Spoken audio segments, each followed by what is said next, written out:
This time कि आपको पढ़ाई स्टार्ट कर देनी चाहिए, ठीक है। बिकॉज अगर आप लोगों ने अभी तक नहीं शुरू किया है फॉर CUET और फॉर क्लास 12 बोर्ड्स और प्री बोर्ड्स, तो भाई this is the time. It is not almost, it is अक्टूबर। अगर आप लोगों को कभी कुछ वोकैब के अंदर वर्ड्स मिल गए तो आप इन्हें लर्न कैसे करेंगे। अब एक सबसे बड़ा डाउट होता है कि ma'am how to learn vocab.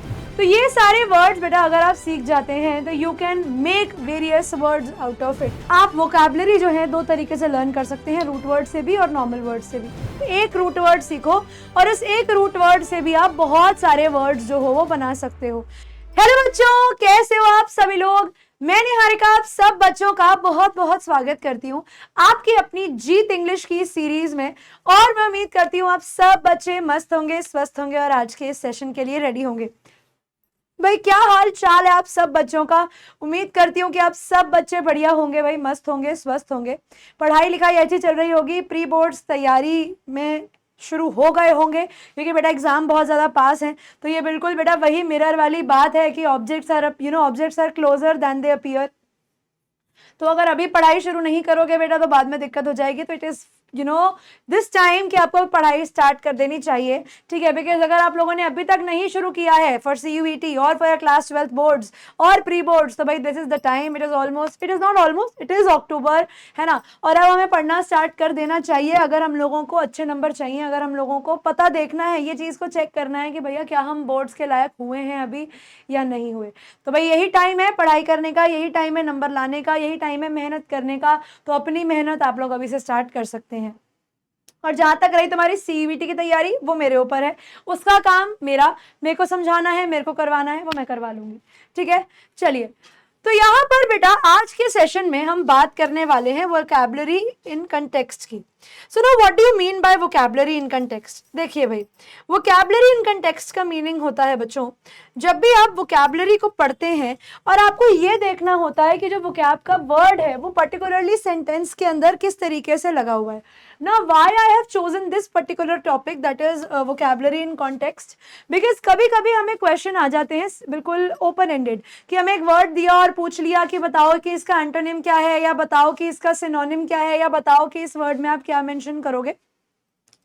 लेकिन देयर आर सम टाइम्स जब आप लोगों को ये वाले जो क्वेश्चंस हैं वोकैबुलरी के, ये आपको सेंटेंसेस के अंदर देखने को मिलते हैं या फिर आपको वन वर्ड सब्स्टिट्यूशन देखने को मिलता है। तो अभी ये जो टॉपिक मैं आप लोगों को आज की क्लास में करवाने वाली हूँ, दैट इज वोकैबुलरी का कुछ पार्ट, ठीक है। To just to tell you कि व्हाट इज इंपॉर्टेंट, क्या इंपॉर्टेंट टॉपिक्स हैं, इन्हें आपको कैसे अप्रोच करना है अपने एग्जाम के लिए, वो भी मैं आप लोगों को आज बताऊंगी।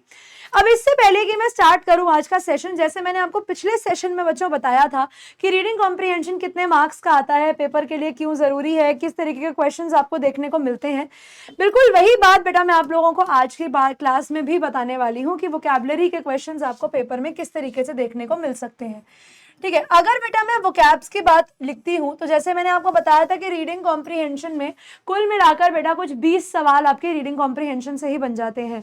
तो मैम वोकैबुलरी से कितने सवाल बनेंगे।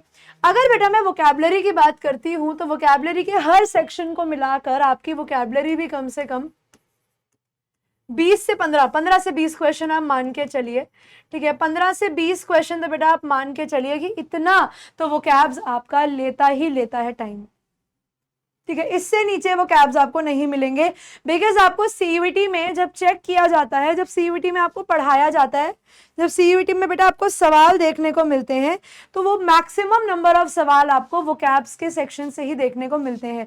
And let me tell you guys, vocab एक बहुत वास्ट टॉपिक है, एक बहुत ही बड़ा टॉपिक है। तो इसमें से आपको कहीं से भी कोई भी क्वेश्चन देखने को पेपर के दौरान मिल सकता है, ठीक है। It is not always compulsory कि जो पेपर में आप जो सवाल आप वर्ड्स आप करके जाओगे वही वर्ड्स आपको देखने को मिलेंगे। हो सकता है बेटा कि वो वर्ड्स आए ही ना, हो सकता है उसकी जगह पर कोई न्यू सेट ऑफ वर्ड्स आ जाए। तो आप लोगों को ये आना चाहिए, आप लोगों को ये पता होना चाहिए कि अगर आपको ऐसे वर्ड्स ही बेटा वोकैबुलरी में देखने को मिल जाएं जो अभी तक आपने पढ़े नहीं हैं तो उनको आप कैसे करेंगे, ठीक है। अब ये 15 से 20 क्वेश्चन किस टाइप के आते हैं एक बार ये भी जान लो। भाई देखो, यहां पर सबसे पहले आप लोगों को वोकैब के अंदर एंटोनिम्स, ठीक है, आपको एंटोनिम्स, आप लोगों को सिनोनिम्स, ये तो देखने को मिलेंगे ही। यानी सबसे पहले तो बेटा आपको ऑपोजिट वर्ड्स, ठीक है, और सेम वर्ड्स वाले, ठीक है, सेम मीनिंग वाले वर्ड्स जो हैं बेटा, वो वाले सवाल तो आप लोगों को पेपर में मिलने ही वाले हैं। ये दो ऐसे क्वेश्चंस हैं जो पेपर में आते हैं, let me tell you the words are not easy. ठीक है, नंबर 3 पे बेटा क्या आता है, नंबर 3 पे आप लोगों को आते हैं एनालॉजी बेस्ड क्वेश्चन। ठीक है, ये मैंने आप लोगों को आरसी के टाइम पर भी बताया था, एनालॉजी बेस्ड क्वेश्चन कौन से होते हैं, जिसके अंदर बेटा अगर A is equal to B तो आपको बताना है कि what is C equals to, तो how is C related to D। तो मतलब अगर A is related to B in some way, opposite है, सेम मीनिंग है, जो भी है, तो C और D में क्या रिलेशन है आपको वो बताना है। ठीक है, और जनरली आपको एंटोनिम सिनोनिम में ही देखने को मिल जाते हैं। नंबर 4 बच्चों आप लोगों को देखने को मिलता है वन वर्ड सब्स्टिट्यूशन। ठीक है, कुछ वर्ड्स ऐसे होते हैं बेटा, जैसे फॉर एग्जांपल मैं कहती हूँ a person who believes in God, theist, a person who doesn't believe in God, atheist. ठीक है, a person who believes in one God, monotheist, a person who believes in two gods. ठीक है, तो bye तो कुछ नहीं होता, फिर पॉलीथीस्ट। ठीक है, इस तरीके के अलग अलग वर्ड्स होते हैं हमारे पास। ठीक है, जिनसे हमें पता लगता है कि भाई हमसे क्या पूछा जा रहा है। ठीक है, a person who does good for the Mankind, philanthropist. ठीक है, तो आपको क्या मिल जाएगा, आपको कुछ वर्ड्स मिल जाएंगे बेटा, और आपको बताना है कि उनको आप किस नाम से जानते हो। ठीक है, वन वर्ड सब्स्टिट्यूशन। उसके बाद बच्चों आप लोगों को देखने को मिलेंगे वोकैबुलरी में कॉमनली मिसस्पेल्ड वर्ड्स। इस पर भी आपको अक्सर एक क्वेश्चन तो देखने को मिल ही जाता है, इस पर आपको 2 क्वेश्चन तक देखने को मिल जाते हैं, इस पर आपको बेटा 3 से 4 क्वेश्चन, इस पर भी आपको 3 से 4 क्वेश्चन, इस पर भी आपको 1 क्वेश्चन तो देखने को मिल ही जाता है। ठीक है, ऊपर नीचे अप एंड डाउन करके आपको नंबर ऑफ क्वेश्चन इस पर देखने को मिलते हैं। अपार्ट फ्रॉम इट बेटा, इसी के अंदर वोकैब के सेक्शन में ही आप लोगों का एक टॉपिक आता है बच्चों, इडियम्स एंड फ्रेजेस। ठीक है, वैसे तो इडियम्स एंड फ्रेजेस की मैं अलग से क्लास लूंगी, इस क्लास में मैं उसे इंक्लूड नहीं कर रही, बट अगर आप जानना चाहती हैं कि मैम 3 3 1 5 6 7 7 और 3 10, आपने 10 ही क्वेश्चन बताया, आप तो कह रहे हो 20 आते हैं, तो बेटा इडियम्स एंड फ्रेजेस, उसके अलावा आप लोगों के फ्रेजल वर्ब्स, इन सब की क्लासेस वैसे हमने अलग सेट करी हुई हैं आगे आने वाले दिनों में, इसीलिए इन पर मैं भी उतना फोकस ना करके इन 5 टाइप के क्वेश्चन पर आपको आज फोकस करा के कुछ बताने वाली हूँ।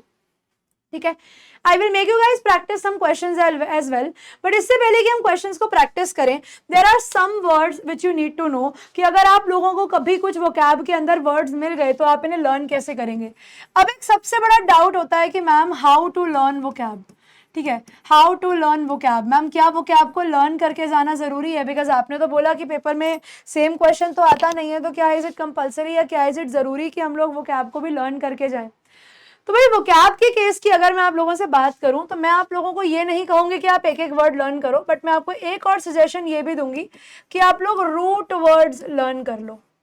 ठीक है, आप लोग क्या करो, रूट वर्ड्स लर्न कर लो। रूट वर्ड्स बेसिकली क्या होते हैं, एक ऐसा वर्ड बेटा जिससे बाकी सारे वर्ड्स भी बनते हैं। Like for example, let me give you an example, जैसे मैंने लिखा एंड्री, ठीक है, मैंने लिखा गैमी, मैंने लिखा जिनिस्ट, ठीक है, जिनी कहते हैं। ठीक है, एंड्री, गैमी, जिनी और फिल। ठीक है, और मिस। ठीक है, ये देख लिए, ये वर्ड्स आप लोगों ने देख लिए, ये मानो ये 5 रूट वर्ड्स हैं। ठीक है, दीज आर 5 रूट वर्ड्स, और हम इन्हीं रूट वर्ड्स का मैं आपको मीनिंग बताती हूँ और इनसे दिखाती हूँ कि आप कैसे वर्ड्स बना सकते हो। ठीक है, जैसे पहला वर्ड है एंड्री। एंड्री का मतलब होता है बच्चे मेल। ठीक है, इसका मतलब होता है मेल, तो पॉलीएंड्री। ठीक है, अब यहाँ पर हो गया पॉलीएंड्री। तो पॉलीएंड्री बेसिकली जैसे आप लोगों ने देखा है, अब अगर मैं आप लोगों से बात करूं अबाउट महाभारत, राइट, महाभारत को आप लोग कहते हो कि मैम ये पॉलीगैमी का एग्जाम्पल है। अब आप कहेंगे मैम पॉलीगैमी क्या होता है, तो बेटा पॉलीगैमी देखो, गैमी का मतलब होता है मैरिज। ठीक है, तो यहाँ पर आपने क्या देखा, polygamy. Polygamy basically a marriage setup where you have one wife and many husbands. Similarly एंड्री में भी, हमारे एंड्री में उल्टा होता है। ठीक है, यहाँ पर आपके पास क्या होता है, polyandry, you have various husbands. ठीक है, एंड पॉलीगैमी में again you marry multiple people, right. तो यहाँ पर हम एक वर्ड से 2-4 वर्ड्स सीख सकते हैं। ठीक है, यहाँ पर अब आप कहेंगे मैम पॉली का मतलब क्या होता है, यहाँ पर तो एक नया वर्ड पॉली भी सीख रहे हैं हम, तो हो सकता है अब यहाँ पर आप लोगों को कंफ्यूजन हो जाए कि मैम पॉलीएंड्री और पॉलीगैमी में फिर फर्क क्या रह गया। देखो बेटा, पॉलीगैमी जो होता है, see I am just telling you regarding some words जिनसे आप इस मीनिंग को सीख सकते हो. Why I have used the word gamy here, ठीक है, बायगैमी, ठीक है, polygamy. These are the words जो आप लोगों को पेपर में देखने को मिल सकते हैं, बिकॉज ये एसएससी के लेवल में भी आते हैं और अब अंडर ग्रेजुएट में भी आने लगे हैं, राइट. तो जैसे मैंने यहाँ पर लिखा पॉलीगैमी, तो पॉलीगैमी का मतलब हो गया इट्स अ ब्रॉडर वर्ड जिसके अंदर a person can have multiple spouse and multiple husbands and wife. जबकि पॉलीएंड्री में आपके पास वेरियस हस्बैंड होते हैं. वैसे ये सिस्टम हमारी दुनिया में चलता तो नहीं है, but again it's a word, तो that's why I am telling you. Andry means male. Now poly का मतलब क्या होता है बच्चों? पॉली का मतलब होता है मेनी, ठीक है. मोनो का मतलब होता है वन, और बाय का मतलब होता है बेटा दो. तो similarly if I write the word bigamy, तो बायगैमी का मतलब क्या हो गया? बायगैमी का मतलब हो गया बेटा एक व्यक्ति, मतलब एक हस्बैंड एक वाइफ, दैट्स इट. या मैरिंग टू पीपल, ठीक है. बाय मतलब टू. तो these are the words that you can find in your exam and you will get very confuse कि मैम इस वर्ड का मीनिंग ही क्या था, राइट. जैसे एंड्री पे हम लोगों ने सीखा polyandry. Now see the word gynae. Now this means women, ठीक है, विमेन. जैसे आप लोगों ने गायनोकोलॉजिस्ट वर्ड देखा है, ठीक है,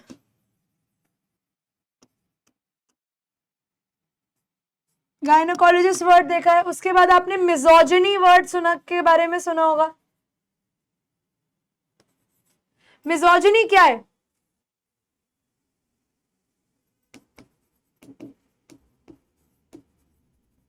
हाँ सही लिखा है.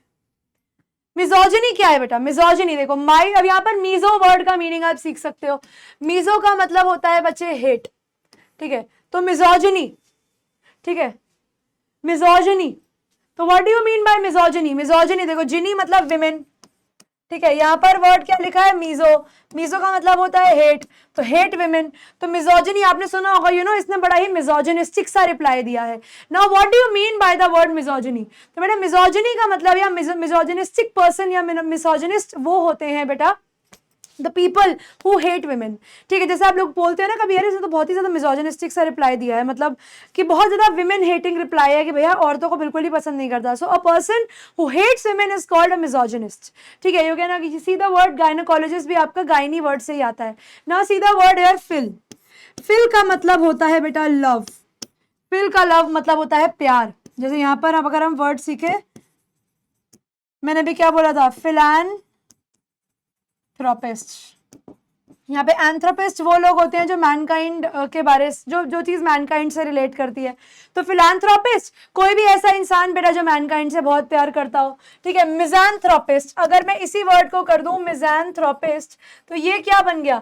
ये बन गया बेटा मिज़ान्थ्रोपिस्ट एक ऐसा व्यक्ति जो इंसानों से नफरत करता है, ठीक है. ऐसे ही वर्ड देखो साइड. साइड का मतलब होता है बेटा डेथ. तो जैसे हम यहाँ पर लिखते हैं सुइसाइड, ठीक है, होमिसाइड, जीनोसाइड.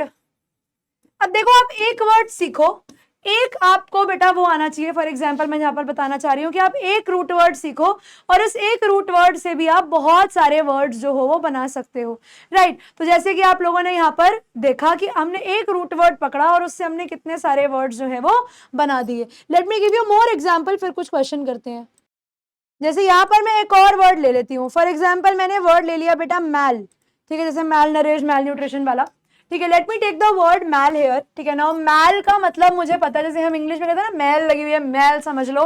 तो बेटा मैल का वर्ड यहाँ पर आप ये कह सकते हो कि मैल को हम रेफर कर सकते हैं कि कोई भी चीज जो नेगेटिव है, ठीक है, कोई भी चीज जो इविल है, कोई भी चीज जो खराब है, उसको रेफर करते हैं.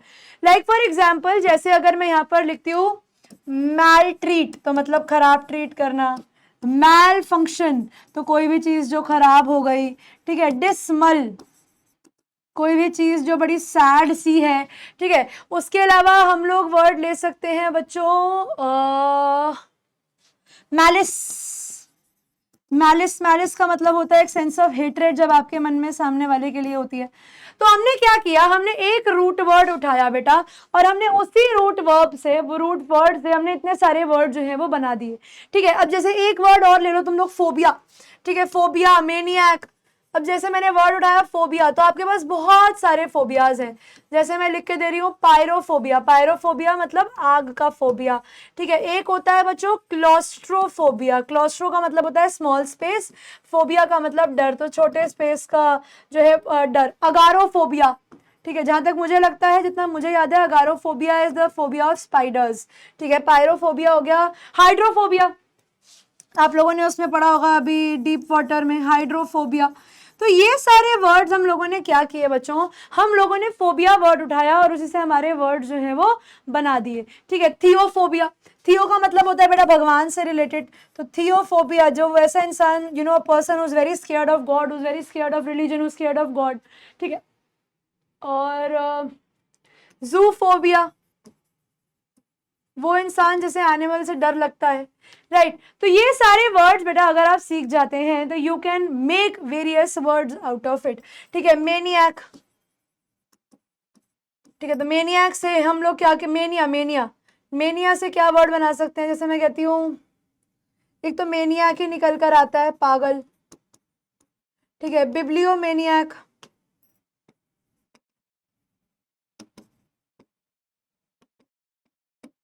ठीक है, बिब्लियो मतलब बुक्स,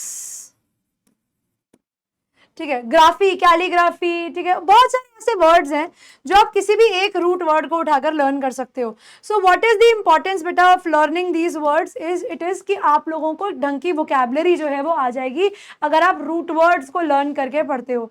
बिकॉज रूट वर्ड्स आप लोगों को चीज़ों को लर्न करने में, या एक वर्ड को सीखने से आप 10 वर्ड्स बना पाते हो। So it gets easier for you to learn words. Now see, यहाँ पर बेसिकली क्या किया गया है, again you guys are able to see a question that is based on vocabulary. उन्होंने क्या किया है, यहाँ पर आप लोगों को एक रिलेशन दिया है, मैन्युफैक्चर और प्रोड्यूस, और आपसे वो कह रहे हैं कि यहाँ पर बताओ कि मैन्युफैक्चर और प्रोड्यूस में जो रिलेशन है, एनालॉजी बेस्ड क्वेश्चन है, बाकियों में कौन से में वो रिलेशन सेट बैठता है। अब देखो, मैन्युफैक्चर करना, प्रोड्यूस करना, यानी मुझे ये समझ में आ गया कि भैया ये मेरे सिनोनिम्स हैं। तो कॉम्पिटेंस और कैपेबिलिटी, के भैया आपके अंदर कितनी कॉम्पिटेंस है, यानी वो आपकी कैपेबिलिटी है, मैं मान के चलती हूँ। जेनरस और ग्रीड ऑपोजिट वर्ड हो गए, फ्रैंक और शाय ऑपोजिट वर्ड हो गए, फीबल का मतलब वीक होता है, स्ट्रॉन्ग का ऑपोजिट हो गया। तो यहाँ से मुझे क्लियरली पता लग गया कि मेरा जो आंसर है करेक्ट वो क्या होगा, कॉम्पिटेंस और कैपेबिलिटी, बिकॉज दोनों का मतलब सेम है। कॉम्पिटेंस का मतलब भी होता है कि आप कितना कंपीट कर सकते हो सामने वाले से। सिवियर और हार्श, अगेन आपको सिमिलर वर्ड दिया गया है, ठीक है। सिवियर का भी मतलब होता है हार्श, तो अगेन ये सिनोनिम वाला केस है। कंसील का मतलब होता है बेटा हाइड, हाइड और रिवील तो ऑपोजिट वर्ड्स हो गए। कंपेनियन और कॉमरेड, कॉमरेड का मतलब है बेटा फ्रेंड या एसोसिएट होता है। तो मुझे कहीं ना कहीं ये दोनों फिर सेम मीनिंग वाले दिख रहे हैं। डिनाई एक्सेप्ट नहीं होगा, ब्लंट और शार्प नहीं होगा। अगेन हमें आंसर मिल गया जो कि है कंपेनियन और कॉमरेड। इस तरीके के क्वेश्चंस बेटा आप लोगों को पेपर में देखने को मिल सकते हैं, तो you should know how to get these questions done. See, now what is this? यहाँ पर आपको दिया गया है बेटा वन वर्ड सब्स्टिट्यूशन। उन्होंने आपको एक स्टेटमेंट दे दिया और बोला कि उस स्टेटमेंट की जगह करेक्ट वर्ड बताओ। तो उन्होंने बोला एक नर्सरी जहां पर चिल्ड्रन आर केयर्ड फॉर, जहां पर बच्चों का ध्यान रखा जाता है, while their parents are at work, जब उनके बच्चे काम पर होते हैं।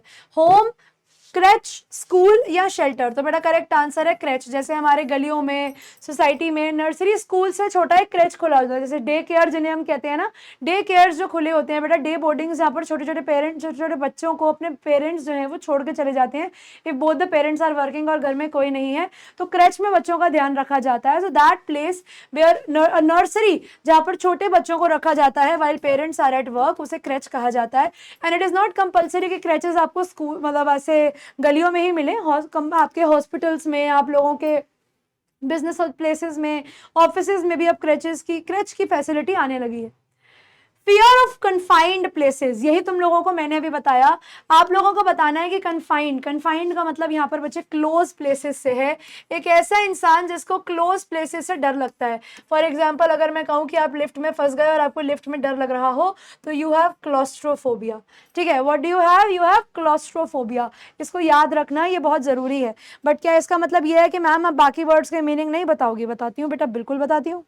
सी, अब यहाँ पर आपको एक वर्ड दिख रहा होगा बेटा, acrolat. Now let me tell you very clearly, ये तुम्हें सिर्फ कंफ्यूज करने के लिए दिया गया है। There is no word in the English dictionary that says acrolat. Word होता है बेटा एक्रोबैट, तो ये है करेक्ट वर्ड, ये वर्ड ही एग्जिस्ट नहीं करता। एथलेटिक्स तुम लोगों को पता है, algophobia, the fear of experiencing pain, ठीक है, फियर ऑफ एक्सपीरियंसिंग पेन। तो जिन लोगों को अक्सर इंजेक्शन से डर लगता है ना, उनको एल्गोफोबिया होता है कि अगर हमें इंजेक्शन लग गया तो हमारा क्या होगा, ठीक है, that is one example of algophobia. A snake in the grass, ठीक है, यहाँ पर ये है बेटा आप लोगों का इडियम। ये इडियम मैं आप लोगों को अगली क्लास में कराऊंगी, नॉट टुडे। आप लोग चाहें तो इसका होमवर्क में ढूंढ के ला सकते हैं मीनिंग, बिकॉज इडियम्स करने का भी एक प्रॉपर तरीका है, which I will be telling you guys in the next class. Okay, now see this, बड़ा अच्छा सवाल है। 2 passengers and crew members of the aeroplane had dash. It was taking off from the runway. Had a dash escape.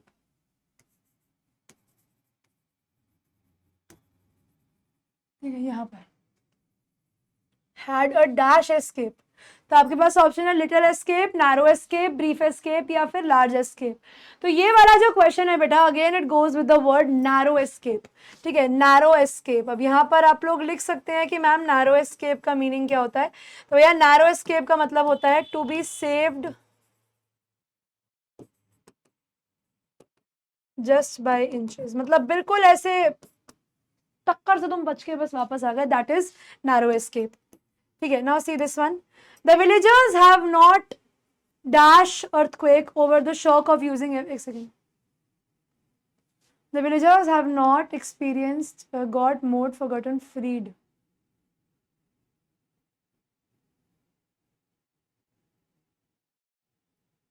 Villagers have not, ये रुको, have not dash over the shock of using everything in the earthquake. तो यहां पर answer में आप अब देखो over लिखा हुआ है, तो ये use the word got over, ठीक है, तो we'll go with option number A. So आप देख सकते हो कि कितने इजी वर्ड्स हैं। Words are not difficult, words difficult नहीं है, but see the way they are given in the question, जिस तरीके से वो दिए गए हैं। नाउ सी दिस वन, यहाँ पर आप लोगों को करेक्ट स्पेलिंग बतानी है। यहाँ पर आपको ऑप्शन दिए गए हैं पेसिमिज्म के 4 स्पेलिंग्स में, और आपको बताना है कि इसमें करेक्ट स्पेलिंग क्या होगी। Now let me tell you, pessimism में याद रखना बच्चों, PESSIMISM होता है, तो ऑप्शन नंबर बी वाली स्पेलिंग सही है, बाकी नहीं, ठीक है। It is pessimism and not pessimism. Now see this one. Find the misspelled word. यहाँ पर आपको बताना है misspelled word कौन सा है, कौन से वर्ड की स्पेलिंग गलत है। Annihilation, accenture, access या account। आपको बताना है कि यहाँ पर कौन सा ऐसा वर्ड है जिसकी स्पेलिंग गलत है, ठीक है। यहाँ पे 3 स्पेलिंग सही और 1 गलत। तो यहाँ पर क्या आप लोगों को कोई करेक्ट गलत स्पेलिंग दिख रही है? ध्यान से देखो, हो सकता है यहाँ पर डी ऑप्शन में, ई ऑप्शन में मैं आप लोगों को दे दूं नो रॉन्ग स्पेलिंग। ऐसा भी है क्या कि बेटा नो रॉन्ग स्पेलिंग, सब कुछ ही ठीक है यहाँ पर। एनिहिलेशन, एनिहिलेशन का मतलब होता है to kill everything, to destroy everything, ठीक है भाई। एक्सचेंचर तो बेटा कंपनी है, एवरीथिंग, ठीक है। एक्सेंचर नहीं, स्पेलिंग ठीक है एक्सेंचर की, एक्सेस की भी ठीक है, अकाउंट की भी ठीक है, एनिहिलेशन की भी ठीक है।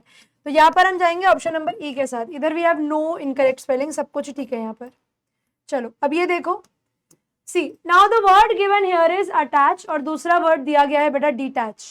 यहाँ पर अब आपको ऑप्शन दिए गए हैं, देखो अटैच और डिटैच, मुझे ये समझ में आया कि दोनों ऑपोजिट वर्ड्स हैं। बैरन का मतलब होता है बंजर, फर्टाइल का मतलब होता है उपजाऊ। टिमिड और कावर्ड ये दोनों सेम हो गए, ये तो नहीं हो सकता। रिडिकुलस और फनी ये भी सेम हो गए। जेलस और एनवियस ये भी मीनिंग सेम हो गए। तो ओनली हमारे पास बेटा जो ऑप्शन जिसके अंदर आप लोगों को ऑपोजिट मीनिंग वाला वर्ड दिख रहा है वो है बैरन और fertile, option number 1। See this one, यहाँ पर आपको बताना है एंटोनिम क्या होगा ऑफ द गिवन वर्ड। अब देखिए वर्ड आपको क्या दिया गया है, वर्ड दिया गया है बेटा आपको मिटिगेट, ठीक है। मिटिगेट का मतलब होता है किसी भी चीज को रिड्यूस करना, जैसे हम कहते हैं ना मिटिगेट द कॉन्फ्लिक्ट, ठीक है। जैसे हम बोलते हैं मिटिगेट द कॉन्फ्लिक्ट, मतलब उस कॉन्फ्लिक्ट को रिड्यूस करना, उस कॉन्फ्लिक्ट को कम करना। तो अले तो नहीं हो सकता। अपीज का मतलब होता है तारीफ करना किसी भी चीज को, ठीक है, या उस चीज को इंपॉर्टेंस देना। रिड्यूस मतलब कम करना, और एनहांस, अब देखो किसी भी चीज को मिटिगेट करना मतलब कम करना, और इसका ऑपोजिट मुझे कौन सा देखने को मिल रहा है, मुझे इसका ऑपोजिट देखने को मिल रहा है बच्चों एनहांस। तो अगर आपको वर्ड का मीनिंग पता है, वैसे आई वुड से कि आप लोग वर्ड मीनिंग्स लिखिए अपनी अपनी कॉपी में, ठीक है। आप लोग जरूर लिखिए वर्ड्स, बट आप वोकैबलरी जो है दो तरीके से लर्न कर सकते हैं, रूट वर्ड से भी और नॉर्मल वर्ड से भी। अब यहाँ पर एक सवाल देखिए, वन वर्ड सब्स्टिट्यूशन है, सर्टेन टू हैपन, कोई भी ऐसी चीज जो होकर ही रहेगी और आप उसको रोक नहीं सकते। तो इंपॉर्टेंट, इनक्रेडिबल मतलब सुपर्ब, इनएविटेबल बेटा, it is called inevitable, something that is certain to happen. Illegible, can not be read. Illegible का मतलब होता है कोई भी ऐसी हैंड राइटिंग जिसको आप पढ़ नहीं सकते, ठीक है। इलेजिबल, लेजिबल का मतलब होता है अंडरस्टैंडिंग, इलेजिबल का मतलब हो गया not able to understand. Illegible अक्सर हैंड राइटिंग होती है, वो हैंड राइटिंग जिसको आप समझ नहीं सकते, ठीक है। अब देखो, now what is called the killing of a new born child called? Suicide का मतलब क्या होता है बेटा? खुद को मार लेना, ठीक है। Infanticide, killing a new born child.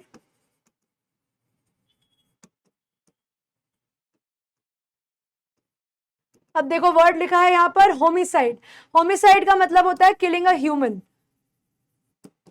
जब आप किसी का मर्डर करते हो, ठीक है। मैसेकर मतलब मास किलिंग, ठीक है, मास किलिंग। अब आप कहोगे मैम मैसेकर में और जीनोसाइड में क्या फर्क है? जेनोसाइड, जीनोसाइड, तो भैया जेनोसाइड जो होता है मास किलिंग बाय गवर्नमेंट, ठीक है। जैसे मास किलिंग कौन कर रही है? आपके देश की ही गवर्नमेंट कर रही है। जैसे आप लोगों ने हिटलर के केस में देखा था, that was an example of genocide. लेकिन जो बेटा आप लोगों ने देखा था जलियांवाला बाग के टाइम पर, that was a massacre, when there is a large number of killing but it is not done by your government but by somebody else, ठीक है। तो यहाँ पर इस चीज का आपको ध्यान रखना। जैसे तुम लोगों को मैं एक डिफरेंस और बताती हूँ, एक होती है बेटा रॉबरी, ठीक है। अब आप कहोगे मैम इनमें भी फर्क होता है, एक होती है बेटा डकैती, ठीक है। डकैती को हम हिंदी में कहते हैं डकैती, सुना होगा ना। तो याद रखना बेटा, रॉबरी होती है चोरी करना, ठीक है, चोरी करना, आप सामान ले गए, ठीक है। It is done by either one और टू पीपल। डकैती पहली बात तो डन बाय मैनी, ठीक है, पहली बात तो डकैती में बहुत सारे लोग होते हैं और ये आपके सामने की जाती है, done in front of you. ये किस में कैसे जाती है? ये आपके सामने की जाती है बच्चों, इसके अंदर और कोई आपके सामने से 4-5 लोग आते हैं, ठीक है, और आपसे सामान छीन कर ले जाते हैं, दैट इज डकैती, ठीक है। रॉबरी अलग होती है, डकैती अलग होती है, चोरी अलग होती है, डकैती अलग होती है। जैसे घर में चोर डकैत आ गए तो याद रखना चोर अलग होते हैं, डकैत अलग होते हैं। तो both of the words have different meaning and therefore the word is like this, ठीक है। तो यहाँ पर इंग्लिश में बहुत सारी बेटा ऐसी टेक्निकल चीजें हैं regarding vocabs जो आपको आनी चाहिए if you want to score good in your CUET examination, and one of them is practicing and writing 5 vocabulary every day, learning 1 root word every day and practicing या learning 5 new words from it only। आपकी मर्जी, आप 5 अलग नए word सीखो या अपने root words में से ही अपने वर्ड्स लर्न कर सकते हो, जो आप लोगों को कंफर्टेबल लगता है बेटा आप वो कीजिए, ठीक है। अब आज की क्लास को खत्म करने से पहले मैं आप लोगों को कुछ बता देना चाहती हूँ बेटा। क्लास नोट्स के लिए, फ्री स्टडी मटेरियल के लिए और लेटेस्ट एडमिशन अपडेट्स के लिए आप लोग PUW CUET वाला टेलीग्राम चैनल को ज्वाइन कर सकते हो। ये QR कोड को स्कैन करके फ्री ऑफ कॉस्ट आप इस टेलीग्राम चैनल में जुड़ सकते हो, and all the lecture links and all the notes of any lecture that takes place on this channel will be provided on your Telegram as well. तो आपको notes ढूंढने की टेंशन नहीं होगी, you can directly access the notes from your Telegram channel, ठीक है। I hope यहाँ तक आप सब बच्चों को आज की क्लास समझ में आई होगी, एंड आई होप कि आप लोगों का वोकैब्स को लेकर जो एक डाउट था वो सॉल्व हो गया होगा। You seen what kind of questions are there in the paper, और अगर आप वोकैब प्रैक्टिस कर रहे हैं, लर्न कर रहे हैं, तो कैसे करनी है, I hope you got the approach, ठीक है। इसी के साथ आज का ये सेशन बच्चों यहीं पर खत्म करते हैं। Thank you so much everyone for being a part of today's session. मैं निहारिका बच्चों को मिलूंगी आपके अगले सेशन में। तब तक के लिए बच्चों पढ़ते रहिए, आगे बढ़ते रहिए। Good bye everyone, take care, all the best.